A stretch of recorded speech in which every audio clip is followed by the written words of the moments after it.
Hello, আসসালামু আলাইকুম। আশা করি সবাই ভালো আছেন। সন্ধ্যার ঠিক আগ মুহূর্ত মাঠের মধ্যে আসলাম। অসাধারণ একটা জিনিস আজকে দেখাবো আপনাদের। দেখেন, সরিষা।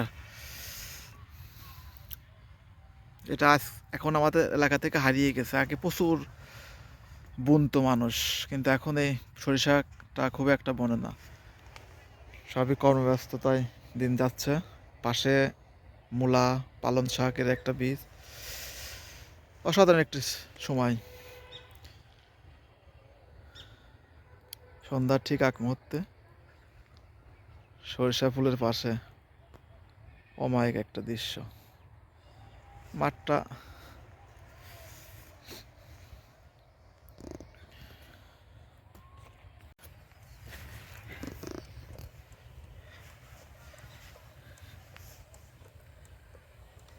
খালি সাদা পানি মারতেছেন, ওষুধ নাই?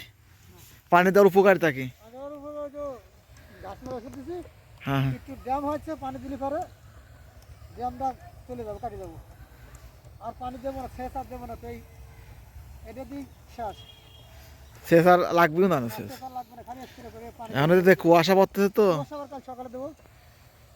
এটাতেই হয়ে যাবে না। এক সপ্তাহ পরে আপনার দানা হয়ে যাবে। এখন সার মাই দেন আবার। সার দেবো না, সার দেবো আছে। সাধ্য আছে?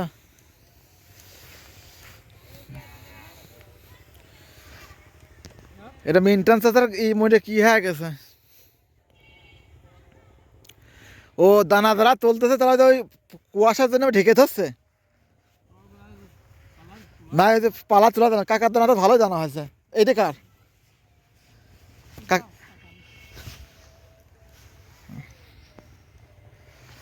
কটুক লাগাবেন? 1 বিঘে। 1 বিঘে এত দানা লাগবেন নাকি?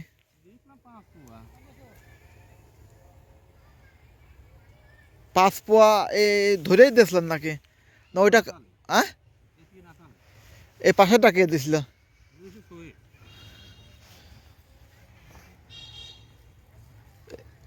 এটা হাইব্রিড না আপনার? আমজাদ কিং, লাল তির কিং নাকি? তো সেটাতে আগুন হয়ে গেল না? আপনার তো আমার লাগবে না, দানা বাঁচিয়ে থাকবেন বহুত।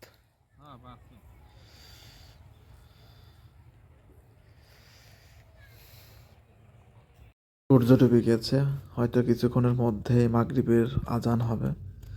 কৃষকেরাও বাড়ি ফিরে আসবে ঠিক সন্ধ্যার আগ মুহূর্তে। এই সময়টা আসলেই প্রকৃতি এবং পরিবেশ অনাবিল আনন্দ সৃষ্টি করে। খারাপ মনও ভালো হয়ে যায়। সবাই ভালো থাকবেন আশা করি। ভালো দোয়া করবেন সবাই সবার জন্য। ধন্যবাদ।